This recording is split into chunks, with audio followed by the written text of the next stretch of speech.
هل يجوز لإنسان مسلم يقذف إنسان مسلم بدون اعتراف وبدون شنو، بدون بينة، وهذا الإنسان يشهد الشهادتين إن كان محصنا أو غير محصن، ويرميه إنه يزني؟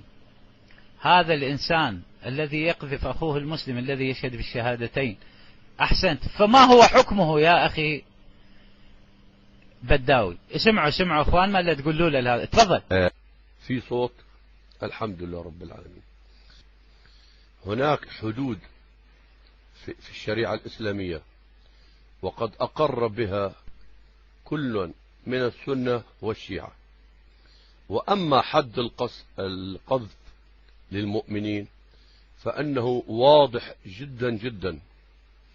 الآية التي في سورة النور: والذين يرمون المحصنات، ثم شوف وين الحكم: ثم لم يأتوا بأربعة شهداء. ما أتى، رمى المحصنات ولم يأتي في الشهود. انتبهت كيف؟ فاجلدوهم 80 جلدة ولا تقبلوا لهم شهادة أبدا وأولئك هم الفاسقون. بداية حج موسى هذا عقاب الدنيا. أما ما تفضلت أنت به، ما هو عقاب الآخرة؟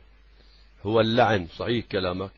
لو أنك تتابع سورة النور إلى أن تقول: إن الذين يرمون المحصنات الغافلات المؤمنات لعنوا في الدنيا، أي يجوز لعنهم، والآخرة الله يلعنهم ولهم عذاب عظيم. يعني عدا عقوبة الجلد 80 جلدة، لأنه لا يجوز أن يأتي إنسان ويطعن بالحج موسى مثلا، أو بصديقه أو بزوجته أو بقريبته، ثم يقول آسف. هذا لا يكفي، هو ملعون، يجلد في الدنيا ولا تقبل له شهادة. خلاص انتهى، يعني انتهى نهائيا. فعلى هذا الحكم الشرعي الحمد لله رب واضح. وأما اللعن فيجوز على هذا الذي رمى المحصنات من المؤمنات.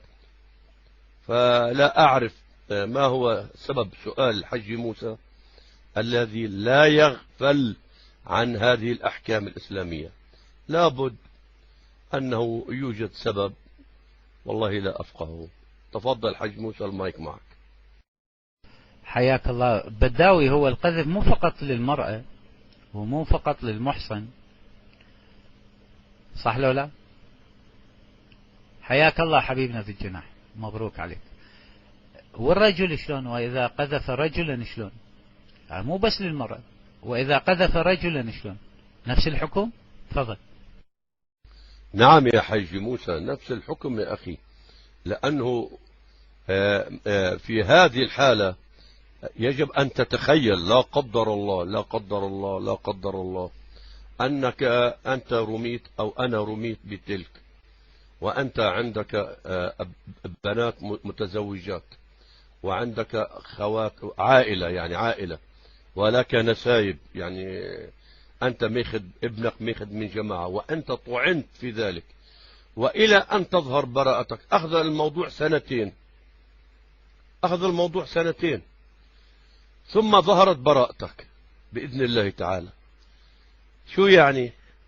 إيش يعني الوضع؟ المحصن، الرجل المحصن والامرأة محصنة، لا يجوز رمي المحصن يا أخي. هذا مقطوع فيه. حتى انتبه يا حج موسى، لو بدي أخذ من وقتك دقيقة.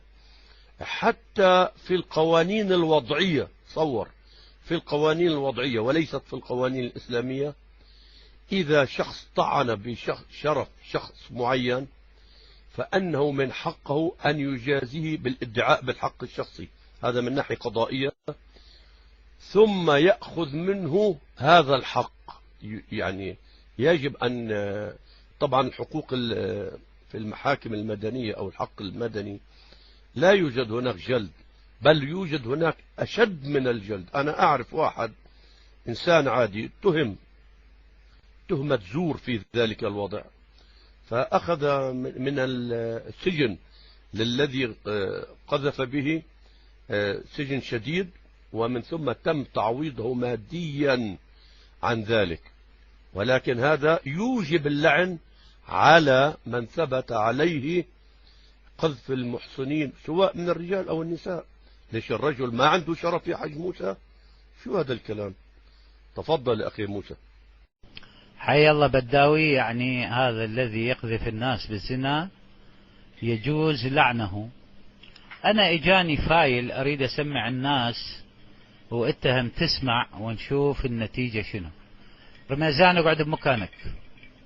أنا أريد أسمع الناس واتهم اسمع، وأريد الناس يحكمون. منو يسمعني خلي يرفع ايده. الآن انتم سمعتوا ماذا قال الأخ بداوي، إنه أي واحد يرمي أي مسلم متزوج غير متزوج رجل بالزنا، سمعتوا الأحكام، سمعتوا الأحكام التي أطلقها، وهو من أهل السنة والجماعة ويجوز لعنه. الآن نريد نسمع على ملف مهم جدا ونطبقه على كل من يقول بهذا القول جيد بما قاله الأخ بداوي. اسمعوا الآن أخواننا هذا الصوت. أصلا أما الموضوع كيف أنه ممكن يكون 5 إخوة بينهم سيد، الموضوع بسيط. يعني ما بعرف أنتم كيف بتديروا الأمور أصلا. أما الموضوع كيف أنه ممكن يكون 5 إخوة بينهم سيد، الموضوع بسيط. الموضوع بسيط جدا. عندما يدخل السيد إلى أي بيت يدخله دائما بعد صلاة المغرب مباشرة، يعني لا يصلي. يعني معنى أن الرجال يكونوا في المسجد أو في العمل، فيأتون البيت فيجدون حذاء لونه أصفر على باب مدخل المنزل، فيركض الأطفال والصبية إلى أباهم ويقولوا باركنا السيد باركنا السيد. أنت معي أخي الغامدي فتكرمت؟ نعم هذا صحيح. من يراسلنا على الخاص هذا صحيح، نعم 100%. يصبح كالفرح كالعرس في الحارة المذكورة، انه السيد بارك بيت فلان، وكل واحد بيمسك ورقة وقلم وبيسجله. وبعدين السيد بقعد له 2 3 ساعات، والاب بيجيب الطعام والشراب ويوزع في الحارة زي باب الحارة انه خلص زارهم السيد. وبعدين السيد يعيد 3 ايام متواصلات، وبعدين الرجل ينقطع عنه، فيأتي المولود سيد مسجل سيد. وهاك أخماس للعائلة. أخونا دهن العود، أنت الأخ دهن العود القديم حياك الله. وهاك أخماس للعائلة، والعائلة كلها بتنبسط إنه حياك الله حياك الله يا الحبيب، الله يعزك ويكرمك. لما بيجي هذا الرجل بزور بنتنصت العيلة، وبيجي عمامه واخواله، والحمد لله صار في عندنا سيد في العيلة. فعلى هذا تجد عائلة من 60 جد للخلف ما فيش عندهم سيد، فجأة يطلع عندهم سيد. نعم يعني انتوا يعني ما بعد يقولوا هل هذا صحيح؟ الله يحييك يا دهن العود، والله اشتقنا لصوتك الكريم، وانت من العد القديمة. انا والله بزور غرفتي كل مدة يعني، بس بشوف الشباب القدم ابو دجانة وماصر والبلوشي وابو قتادة فك الله أكبر، كل الناس تفشط مؤسسين الغرفة يعني. عم نفاجئ الاخوة في موضوع السيد يا دهن العود، انه بيجي واحد، انت عندك علم بهذا الموضوع من السابق، يمكن من ابو منتصر البلوشي هنا في الغرفة، قصة الحذاء الاصفر. والله اني قد عايشتها في لبنان. حلف يمين بالله اني عايشت ذلك بنفسي في لبنان.